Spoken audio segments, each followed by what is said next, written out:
എല്ലാവർക്കും മറ്റൊരു ശിവരാത്രി, മഹാശിവരാത്രി ആശംസകൾ. ശിവരാത്രി അല്ലെങ്കിൽ ഉത്സവങ്ങൾ എന്ന് പറയുമ്പോൾ നമ്മളെ സംബന്ധിച്ചിടത്തോളം എപ്പോഴും ആഹാരം കൂടി അതിനകത്ത് ഇൻക്ലൂഡഡ് ആണ്. എല്ലാ പ്രാവശ്യത്തെ പോലെയും ഇതിനകത്തും നമ്മളുടെ സദ്യവട്ടങ്ങൾ, അവിയൽ, സാമ്പാർ, തോരൻ, പപ്പടം, പായസം, ഇതെല്ലാം നമ്മൾ ഇതിനകത്ത് ആഡ് ചെയ്യുന്നുണ്ട് കേട്ടോ. കാരണം ആഹാരമില്ലാതെ എന്താഘോഷം എന്നുള്ളതാണ് നമ്മളുടെ ഒരു രീതി.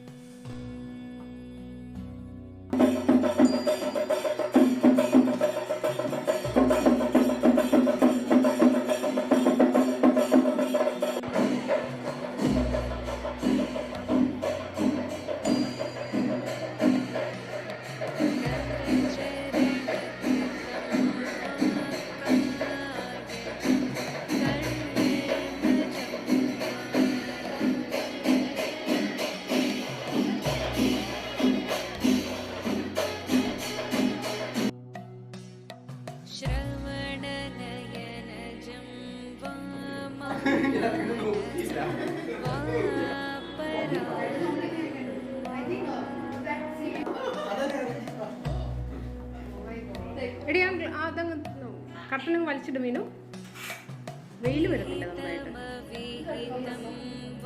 എന്ന് വെച്ചിട്ട് വെയിൽ വരുന്നില്ല. ഓക്കെ,